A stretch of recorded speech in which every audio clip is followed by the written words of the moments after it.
प्यारे बच्चों, आज हम हिंदी की पाठ्य पुस्तक बसंत भाग 2 की पाठ 4 कठपुतली का अध्ययन करेंगे। कठपुतली एक कविता है जिसके लेखक हैं भवानी प्रसाद मिश्र।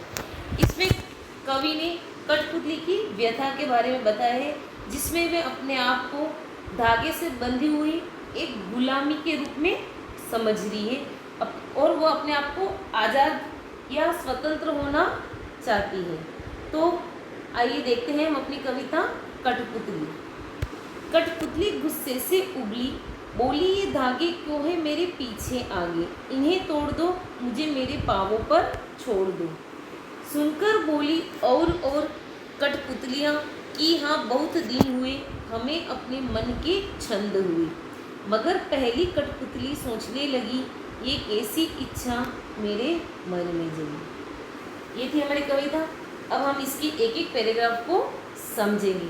तो आइए देखते हैं हम हमारा पहला पैराग्राफ। पहले इसका पहला पैराग्राफ देखेंगे आप सभी। कठपुतली गुस्से से उबली, बोली ये धागे क्यों है मेरे पीछे आगे, इन्हें तोड़ दो मुझे मेरे पाँवों पर छोड़ दो। इसमें कवि भवानी प्रसाद मिश्र कहना चाहते हैं या बताना चाहते हैं कि डोरियों से बंधी एक कठपुतली के स्वतंत्र होने की इच्छा प्रकट होती है कि कैसे कठपुतली ने अपनी बंधी हुई डोरियों से स्वतंत्र होने की इच्छा प्रकट की है। कवि कहता है कि कठपुतली अपनी इस गुलामी से बहुत गुस्से में है। क्या कहता है कवि? कठपुतली अपनी इस गुलामी से बहुत गुस्से में और कहती है कि ये धागे मेरे शरीर के आगे और पीछे क्यों बंधे। क्या कहती है कठपुतली?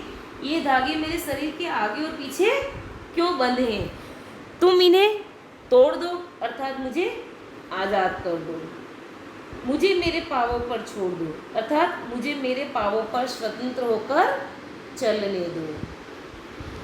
इसमें कवि का क्या भाव है?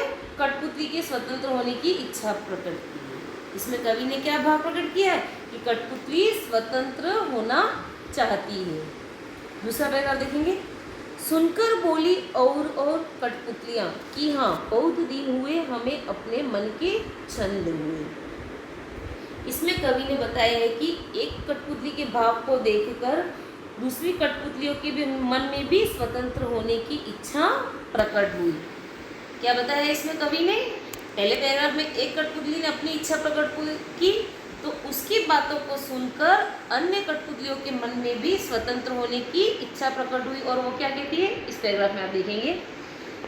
कवि कहता है कि एक कठपुतली के स्वतंत्र होने की इच्छा को सुनकर अन्य सभी कठपुतलियाँ बोली, वे कहने लगी कि हमें अपने मन में खुशी नहीं हुई, हम मन से बहुत दुखी हैं। यानी वे सभी कठपुतलियाँ भी क्या कह रही है कि हम भी सभी अपने मन में खुश नहीं हैं, हम भी सभी दुखी हैं और हम सब भी आज़ाद होना चाहती है, हम भी इन सभी धागों से मुक्त होना चाहती और अपने पाँवों पर स्वतंत्र होकर आज़ाद होकर विचरण करना चाहती हैं। अगला पैराग्राफ देखेंगे आप सभी। मगर पहली कठपुतली सोचने लगी ये कैसी इच्छा मेरे मन में जगी। इसमें कवि बता रहे हैं कि जब सारी कठपुतलियाँ स्वतंत्र होना चाहती थी या पहली कठपुतली की तरह सोचने लगी, तो वापस पहली कठपुतली सोचने लगी कि जो मैंने सोचा वो सही था, या सभी कठपुतलियाँ मेरी तरह सोचने लगी तो ये जो मैंने अपने मन में विचार किया वो सब सही था। इन सभी के बारे में पहली कठपुतली फिर से अपने मन में विचार करने लगी। तो देखो कवि क्या कहता है। कवि कहता है कि अन्य कठपुतलियों के स्वतंत्र होने की इच्छा देखकर पहली कठपुतली सोचने लगी यह मेरे मन में स्वतंत्र होने की कैसी इच्छा जागी। क्या कह रहा है कवि? यह मेरे मन में स्वतंत्र होने की कैसी इच्छा जागी है। अब वह सबकी जिम्मेदारी के बारे में विचार करने लगी। कौन? पहली कठपुतली। वह सबकी जिम्मेदारी के बारे में विचार करने लगी कि क्या सभी स्वतंत्र होकर खुश रह पाएगी? क्या सभी स्वतंत्र होकर खुश रह पाएगी? क्या उनका यह कदम ठीक होगा? पहली कठपुतली क्या सोच रही? जो मैंने सोचा है कि हम सब स्वतंत्र होंगे तो ये सबके लिए ठीक होगा, हमने जो कदम उठाया वह अच्छा है, ठीक है।